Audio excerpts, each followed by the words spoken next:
I started riding horses, ponies like everyone as a kind of child, maybe from the age of 11, 12 onwards. Gradually got into race horses, and then when it was summer, when I was after my junior cert, spent that with Willie Mullins, and then ended up working there for about 2.5 years. Had a couple of winners there as an apprentice, and then moved over to England. Worked for a couple of different trainers there. Started with Ferdy Murphy, then done a good stint with Nicky Henderson, and moved home.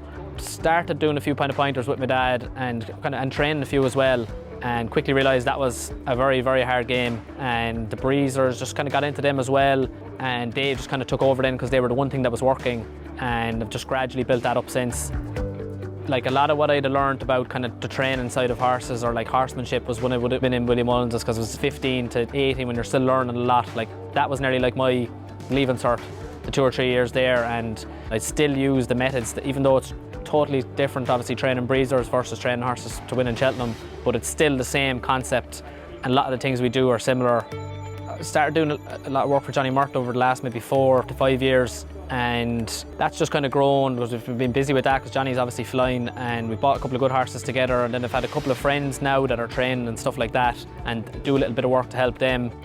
In Linehan Bloodstock there's myself, Dan O'Mara, my youngest brother Dennis, David Mullins then gives us a hand as well, and Ashton Crow then, she helps us with pedigrees and different crosses that might be working and not. And before sale, I suppose we'll give a good look at the catalogue. It's something I don't go too mad on because I try and put the horse before the pedigree, because at the money I'm usually buying at and you're trying to buy a bit of value, it's very easy to pick out something's half brother after winning a Group 3. But at the end of the day, it's down to the horse, so you are just trying to buy the individual. It's hard to go and buy the standout horse because everyone wants them. Sometimes I have a thing in my head that if horses are too good looking, they're no good. So sometimes you just like a horse that looks like a good, hardy, tough horse that'll run and be trainable.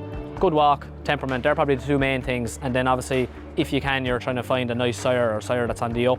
I love coming to the sale. It's like nearly like going away on holidays, because you know, you're at home all winter, working away in cold and mucking out day and night. There's a lot of ups and downs, but horse racing in general, it is the best sport of all if you can get into it.